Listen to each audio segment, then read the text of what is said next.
Hello, everybody. Lee Blickley here from HuffPost. Thank you for joining Build Series today. We have two wonderful guests about to join us on stage. We have Adam Rippon and Jenna Johnson, who just were crowned the series champion of the athlete season of Dancing with the Stars. Let's give it up for them. So they're here to talk about that and much more, but first let's take a look at a clip.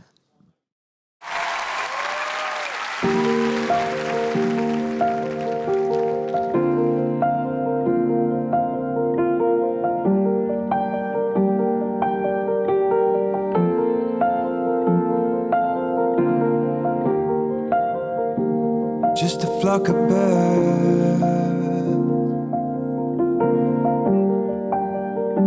That's how you think of love. 'Cause they're far away.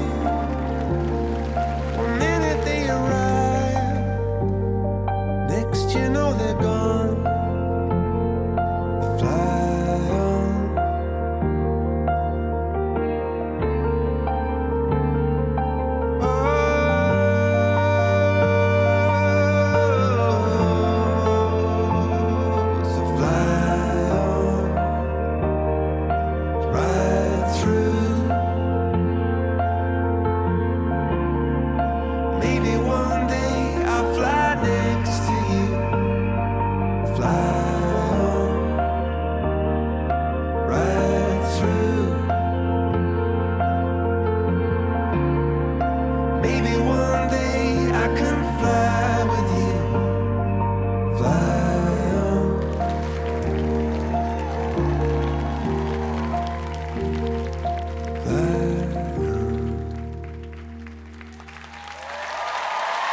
I'm not crying. You're crying.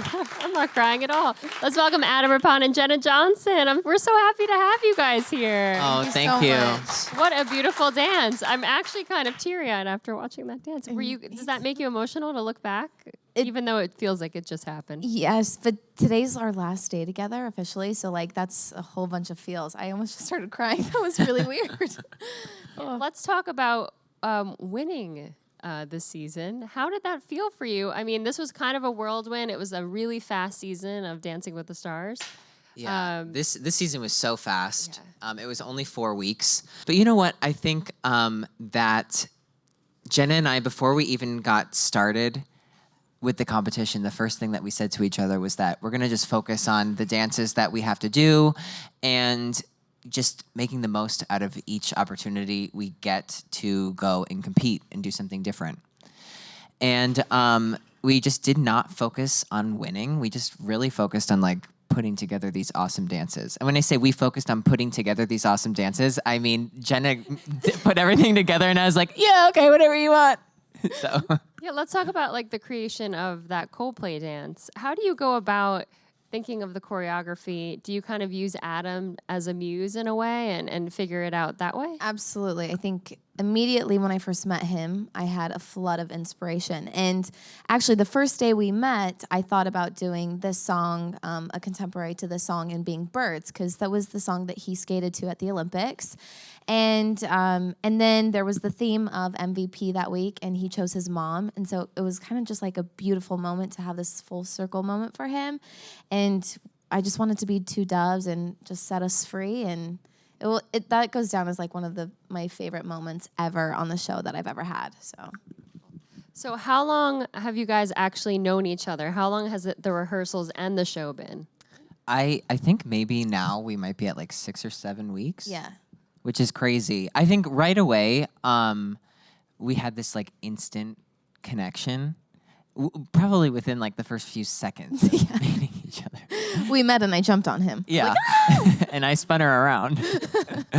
And I think like why we were successful on the show is that, you know, more so than just the dancing was that like the connection that we had, and it felt even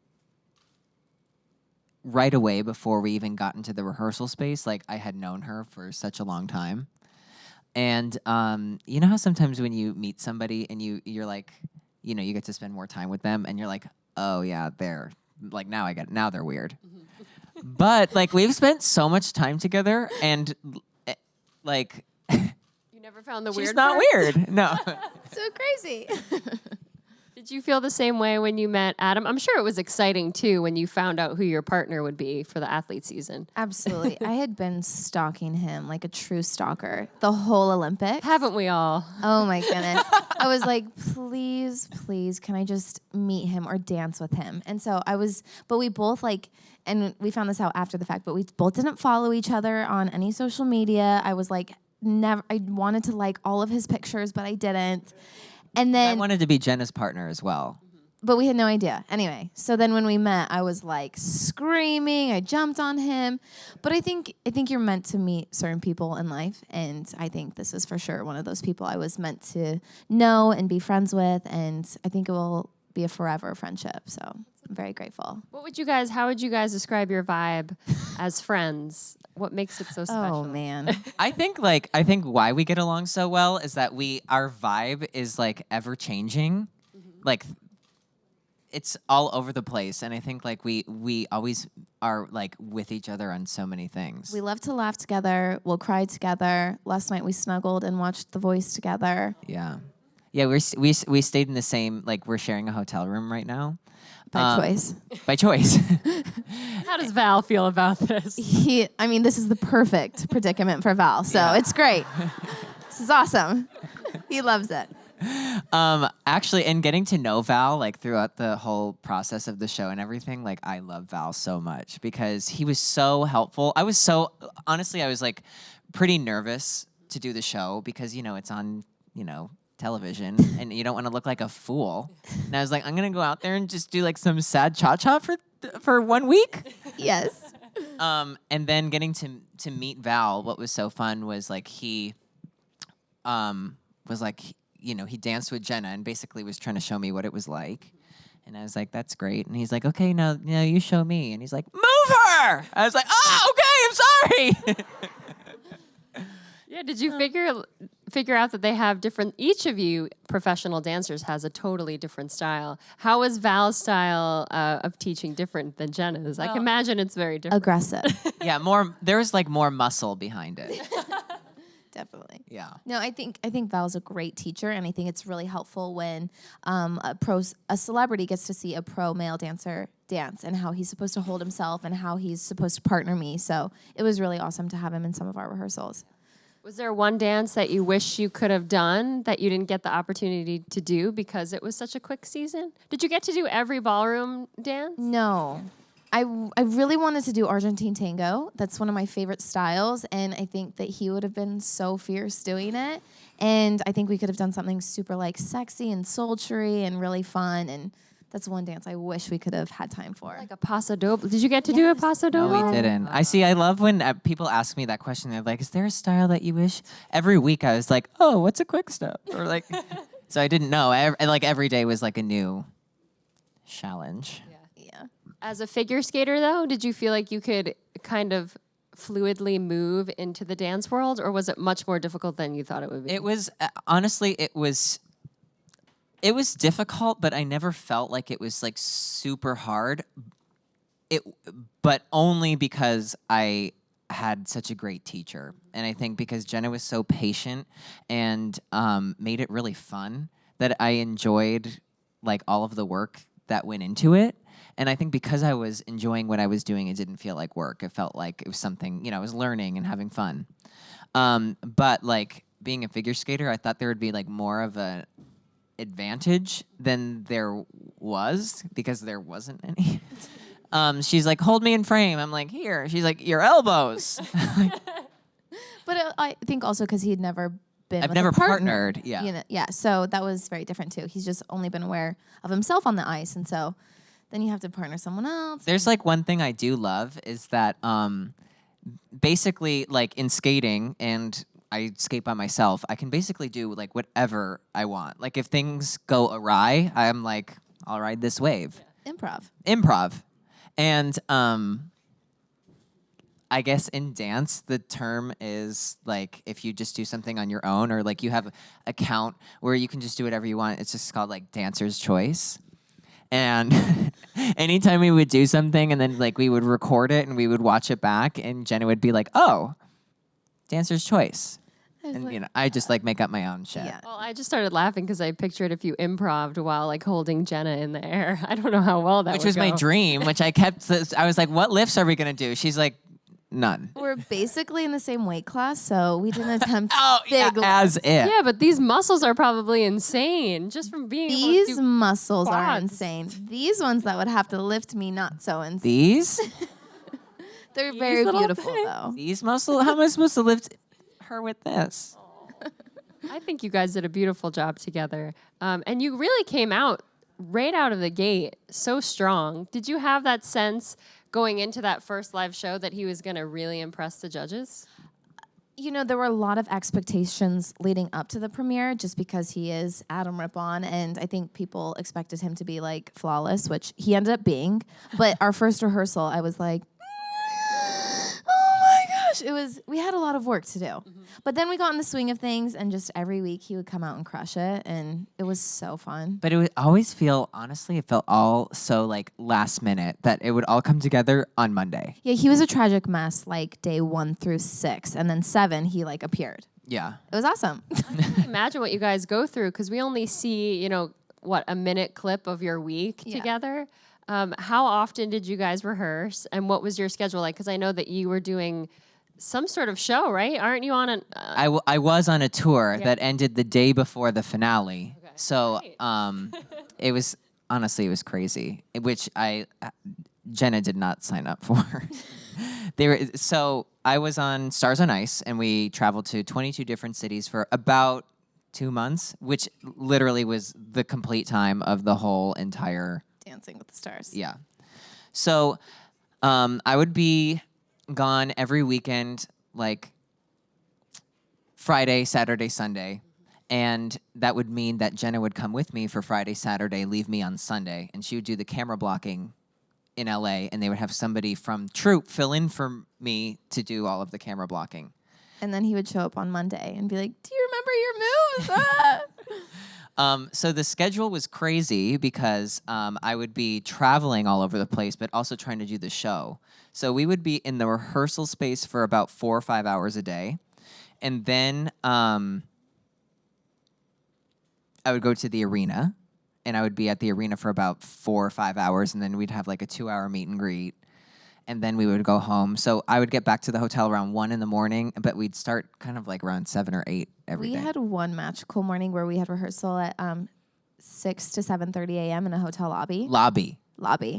That was... Still just staring at you guys. I mean, we could like smell the breakfast. Plus, no one was up at that time. Yeah. So it was awesome. Smell the breakfast, and we just tangoed in the We lobby. were like old eggs. Speaking of breakfast, what kind of diet do you eat to maintain all of, that's like the whole day of exercise. I mean, when I was getting ready for the Olympics, I was like very regimented. Like I was just eating like vegetables and chicken and rice, and I was like, this is my life from now on. And then after the Olympics, disaster. What did you eat? Literally anything. I've been treating my body like it's a trash can. It was because we were trying to bulk him up for the show. Right, and it started out as a joke, like, oh, I'm just bulking. And then I was like, I've had a cheeseburger for every meal. And Jenna, what kind of diet does a dancer eat? Because you guys look so good on the show, all of you pros. I can only imagine how strict it is. Or do you get to kind of eat what you want because, again, you're burning so many calories every time you dance? During the season, we burn a ton just because we're always on the go. We're rehearsing so many hours a day, but then you have like your costume fitting, and then you have meetings, and then you have a creative, you're just running around. But I think during the season, I have a really high protein diet. I think I have to kind of maintain energy throughout the day, as well as just... Being stretched keeps you snatched. Oh, man. You can eat whatever you want, and you're like, where's the weight going? And then you're like, where's my hair going? And you're like, what are these bags? We had a joke at the beginning of the season when I first found out I had him leading up to the premiere. Again, lots of expectations. I was super stressed out. I had an ulcer. I mean, I diagnosed myself with an ulcer. And we named her Sylvia after one of the studios we rehearsed in. And so that was our inside joke, is that I had a Sylvia ulcer. Mm-hmm. It was really fun. Here's Sylvia. How cute are they? I just can't handle it. And I have followed Jenna for a while because you were on So You Think You Can Dance, which everyone watched that show. I love that show. You were so good on it. Thank you. Talk about your journey from that show into Dancing with the Stars, and then this is your second pro that you've had. Yeah. How has that been for you? It's super exciting. It's been absolutely a dream come true. I mean, I started as an 18-year-old on So You Think You Can Dance, and they kind of just saw something in me, grabbed me on the show, and then from there I went on tour, and the Dancing with the Stars producers came to one of the tours and saw me, and I got offered a job like this, and it's been crazy. I think my whole life has just been a whirlwind, and I feel like I've grown as an artist. I've learned so much within these past 6 years, I would say. And then to add the cherry on top of getting Adam Rippon as my second celebrity partner is just, I mean, it's literally everything I dreamed of when I was 12 years old has just kind of unveiled before my eyes. And I feel so incredibly lucky. And you won with only your second pro. That deserves a round of applause. It takes people years to win. So now you can walk around and be like, I'm a winner. I know. It took my boyfriend like 10 seasons to get one. So embarrassing. Just kidding. I'm just And you know, Adam, I'm not really sure what you did before you did the show, but Honestly, me either. Sometimes people are like, what took more work, like getting an Olympic medal or getting a Mirrorball? And I'm like, well, like I skated for 18 years before I went to the Olympics, and I was on Dancing with the Stars for 4 weeks. And they're like, and? no, I just showed up on the ice and Yeah, it just came together, you know? Dancer's choice. But, you know, you have been working your butt off for years and years and years, but we as a world didn't really get to know you until the Olympics. What has it been like for you to kind of be embraced by everybody? And you had such a phenomenal story, and we all appreciate everything you've done, just in terms of visibility within the Olympics and outside of the Olympics. It must be so cool, though. What a whirlwind of a year. You know, it really has been so crazy. But I think that within my skating career, I had so many ups and downs. But by the time I got to the Olympics, I had learned so much about myself and who I was, and I found that I needed to really find a true passion in everything that I was doing. And if I was able to do that, I was able to do it well. And I missed making the Olympic team twice before. And now looking back, like they always say, hindsight is 20/20. But looking back, I am so glad that I didn't qualify, because I wouldn't have had the same experience that I had being 28 and going to the Olympics for the first time. And I saw it for what it was. I saw it that like it was just basically a time for you, more so than just a competition. It was a time for you to show the world what you were made of, and to represent your country to the best of your ability, which took on a new meaning because I felt like the best of my ability was representing who I was. And, you know, being young, I didn't feel like I had a lot of like out role models. And so I always felt like it was important for me to be out and competing and still, you know, in sports. But I think what was also important for me was that I just assumed everybody would think that I was cool, and that if they didn't, they would kind of catch on, which I think for like a lot of like queer people, you kind of wonder if people are going to like you for who you are. You get into a lot of situations where if you're not sure what people are going to think of you.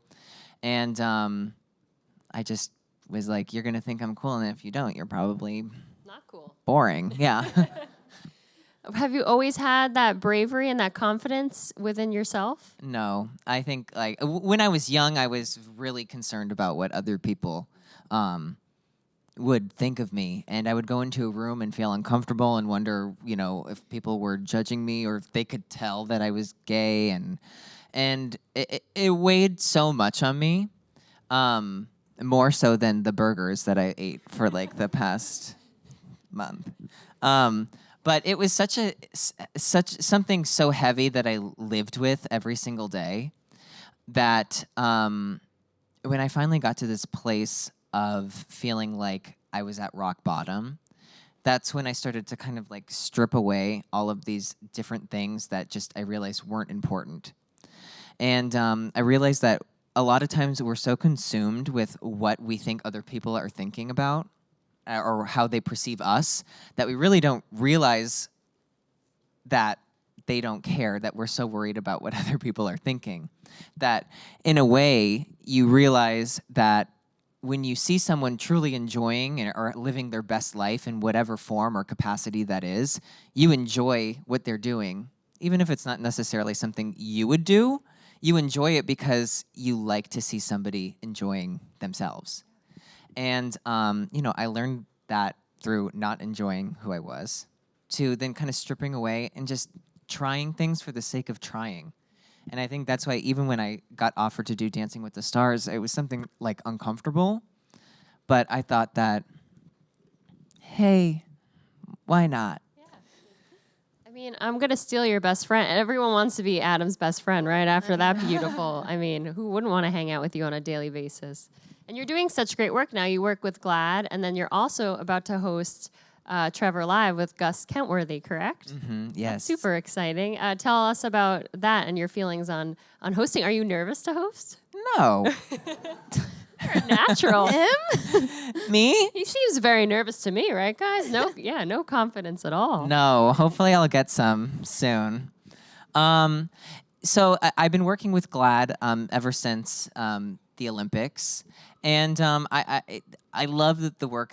I love the work that they do. I work with their Youth Ambassador program, and it's basically this program where they give young kids these tools to go back into their communities and be an ambassador and a leader and a role model for other young people within the community, and they're activists.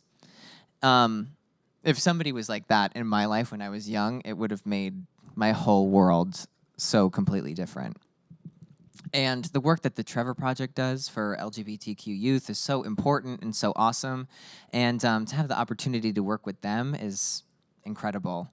And it's gonna be really great. And I can't wait. And it's gonna be so much fun to do it with Gus, who's become a really good friend of mine. So, Jenna, will you be there in the audience cheering Adam on? I would love to. He hasn't invited me yet, but I'm waiting for that. Hey, what are you doing? No, I would love to, and I've been so inspired by the work that he's done that it's kind of motivated me to get a bit more involved as well, and I think it's such an important cause, so yeah.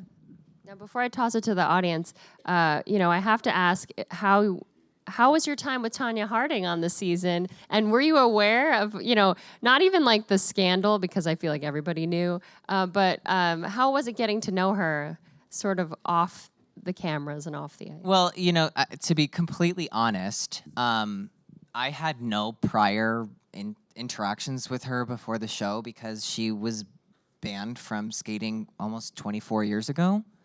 And so, I mean, we never run into her. We never meet her, and you only hear, about the story of the attack against Nancy Kerrigan and what her involvement was. And so, it's sort of like you're meeting almost sort of like the boogeyman. You're like, oh, I don't know what to think. And then you meet her, and she's, 5 feet tall. And, it's 20 years later, and she came right up to me, and she said, hi, I'm Tonya. And at first you're like, the Tonya? Or I mean, I Tonya? Margot? And every interaction I had with her, I could tell how grateful she was to be there, how grateful she was to be dancing with Sasha, and she was nothing but incredibly nice and kind to me. I think that everybody deserves a second chance, but it's also important to remember that, skating, it wasn't taken away from her that she had involvement in this attack. It was 20 years ago. You hope that somebody can learn from that. And she was really given this second chance with Dancing with the Stars. And I think she took full advantage of that. And it was really, honestly, it was really nice to see. I don't think I've ever seen someone so alive doing 7 chaînés and 1,000 round-offs in a finale dance. It was. How did you do that? I mean, I think she honestly, like, meeting her, I'm glad that I had the chance to meet her. She was nothing but nice and very funny. But, you know, you're sort of at, like, it's sort of a crossroads of, like, you don't really know exactly what to think. I mean, I wasn't around and, you know, watching the news in '94. I was 4 years old. So I mean, it's sort of, you know, you don't really know what to think. But my personal interactions with Tonya were nothing but positive. She was so nice to me, and I, as a competitor of hers in the show, I cheered for her, and honestly, it was nice to see that given the opportunity that she had at Dancing with the Stars, she took full advantage of it, and she was living. For sure. And then you're like, but I still won. I want to open it up to some audience questions. Do you guys have a favorite quote that motivates you to do your very best every day? I do. Go for it. You don't? I do. I'm just going to try to think of it so I don't butcher it. My favorite quote is, what would you do if you weren't afraid? And it's like some stupid question that people have asked you all the time, or you like read on the like back of something, or it's like, you know, somebody. I just put this microphone in my mouth by accident. Yeah.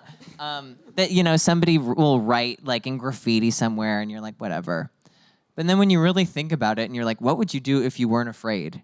There's so many things that like we just don't do because we're scared of that we might not be good at it, that we don't know what other people think of it. And honestly, you don't know unless you try. And even if it doesn't go, like, even if it doesn't happen the way you think, sometimes just trying leads to a whole other opportunity that you never even thought would happen. So that's something I kind of ask myself all the time with things that come forward. Like, what would I do if I weren't afraid? Whatever I want. Put this microphone in my mouth. I actually, there's this, it's a quote, but it's a paragraph called The Man in the Arena, and it's by Theodore Roosevelt. And my dad sent it to me the night of the finale. And it's basically just saying, you know, you can fail a million times, but you should have some self-achievement for at least trying. And I feel like I've failed a lot in life, and I've not failed, but I haven't had as much success as I would like, you know? And so you have to fail a million times, I feel like, to have that final, like, aha moment. And yeah, it was just what I needed before we went and danced our final night together. Yeah. And won. Yeah, and we won. Who's next?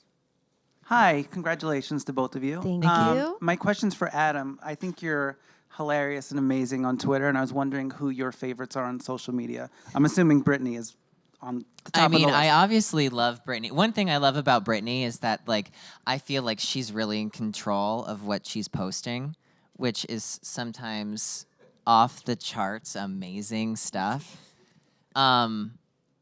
Yeah, I mean, that is definitely coming from, like, the round table of her thought process is just, I need to be there. Her dance video. Her dance video? Her workouts? Or the one where she's like painting. Painting? And you're like, what is she making? And she has 4 colors, pink, yellow, red, and blue. And you're just mesmerized. And you're like, you posted this?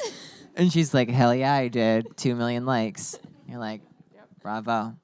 There's so many comedians I love. One of my favorite people is Sarah Silverman.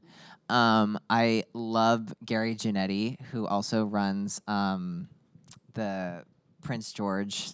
He does that like ongoing series of like Prince George overquotes. Is that what they're called? Overquotes? Fake quotes. Overquotes? That was a lot. I was just like overlay. An overquote? That's what you wear in the winter. Where's my overquote? You're gonna use that forever now. Yeah. Who else? I love like comedians, and there's so many. Oh my God. Busy Phillips is amazing right now. Oh yeah, We just she's read her so tweet. It good. was so funny. There's so many good ones. I'm trying to think. Now, which out of the Kardashian Jenners do you like the most? Go for it. I think this is a me question. I'm more like obsessed with the Kardashians. This is a Jenna question. No, I just love Kim's empire. I think it's hilarious and amazing. Yeah, I also think Chloe's just funny. Yeah. Yeah, I love Chloe. I do. Chloe's great. She's outspoken. It's good. All right, who's next? Hi. So, what's your favorite memory, like off camera, and what are you guys gonna miss most about the other? My favorite memory off camera? So you know what was funny was that like almost all of our rehearsals were off camera. We had maybe a handful of, because we were traveling so much. So they would come in one day and they're like, "We're gonna be filming you all day today." We're like, "You got it." Look cute. I think there was this one moment I was like deathly sick in Phoenix, Arizona. I like had this terrible cough. I could barely walk, and we had to rehearse our jive that week. And Adam met me, and he brought tea for me, and he was just like so sweet, and he kept getting me water and tissues because my nose wouldn't stop running. He's just the sweetest person ever. Legit. Like, I can't even handle it. I mean, so is Jenna. I'm trying to think, what was my favorite memory? Or when my dog licked your Chipotle sauce at the airport. Oh my God. And then she threw up on my pillow. That's another good memory together. So Jenna has this very small dog. Like if you follow Jenna or Val on Instagram, you'll see like Anastasia is always everywhere. And I say to Jenna, like one of my favorite like things to just like close my eyes and see is like Val walking around the Dancing with the Stars studio holding Anastasia, but Anastasia is standing on all fours on his leg. She's like, and she's the size of a squirrel. She's so cute. She's so cute. And we were at the airport, and I was having like tortilla soup or something, and I just put the lid on the floor for a second. And Anastasia was like, "Chipotle sauce." She's like, yeah, her poor little stomach couldn't take it. Anastasia. I know, she's fine now. I think I'm gonna miss being with him every day. Like his energy is contagious, and I think everyone can feel that. And he's brought out the best version of myself I've seen in years. I think just from his own confidence and Seen in years? What happened? tragic meltdown. No, he's so sure of himself, and that's so beautiful to see. Because I think, especially in our society today, especially with social media, you don't see that very often. And I've just been so inspired every day, and I'm gonna miss that. I think Jenna also, she brings like such a light into like every room that she enters. And she never complains. She works so hard. And she was honestly like maybe an hour away from like dying every single day. She got so sick before we got into week 3. Like so sick. She's like, I mean, she was such a trooper, and I could tell she was sick because like we're dancing together, and she's like, "Hey, okay, hold on a second." I'm like, "Oh my God, are you okay?" No. She was not okay. Not okay. And like, you know, have you ever felt someone who has a fever? And I knew I was holding and like dancing with someone who had a fever. But not only that, like she was leading me in these dances, and I was like, "These are so sad." And I'm like, "Jenna, I can do it by myself." And like, just let me, like, you know, just teach me what I need to do. And then I was realizing, I was like, I don't know what to do.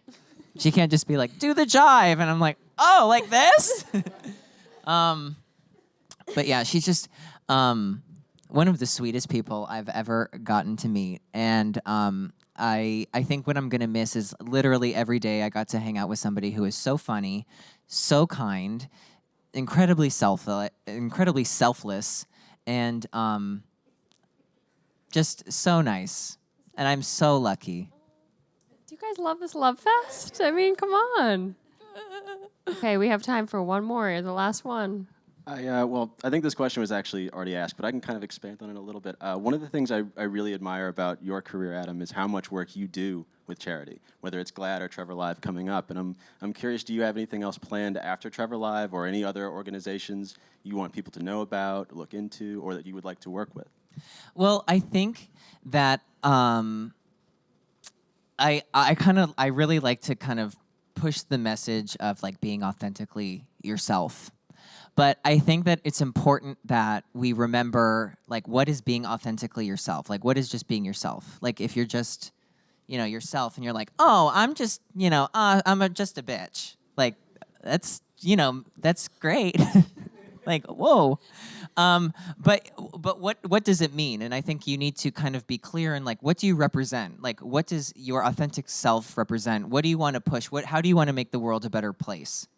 And so I think, like, after the Olympics, I was given this incredible platform that I didn't have before, and I could really help make a real change and a real difference in a lot of people's life by just kind of shedding light on a lot of work that other people have done. And I think that I found that I find the most joy in helping to raise other people up and kind of give back to those people who have done the same thing for me and help to give me a bigger voice. And I'm so lucky to be working with GLAAD and to be working with the Trevor Project. And I've been so busy with Stars on Ice and Dancing with the Stars that I even was talking to today with my publicist, like, what other things can we get involved in? Because it's really important to me, because I think, like I said, it's so important to be yourself and to embrace what that is. But I think that at the core, we need to be good people and we need to help other people. And I think sometimes we get in this mindset that it can be scary to help other people or it takes something away from you. But, you don't, I think, like, love and joy, it doesn't need to be divided. It can be multiplied. So the more you give, the more you get. And the more you help, the more you surround yourself. You really attract the energy that you put out. And if you help somebody else, it doesn't take anything away from what you've done, or it doesn't take anything away from you. You can raise someone up, and that just puts you at a higher level too. You're like, when we help each other, we're helping ourselves. And I think that's what I've learned throughout my life, that sometimes it can feel like if you give a lot of yourself, you don't have something for you, and it's not the case. And so, like, moving forward, I want to keep doing things because it makes me feel good, and I want to feel good. I deserve to feel good. Well, you guys make us feel so good and bring so much joy to our TV screen. So thank you. And thank you for being here. And thank you all for joining us. This has been great. Thank you so much. It's our pleasure. Thank you.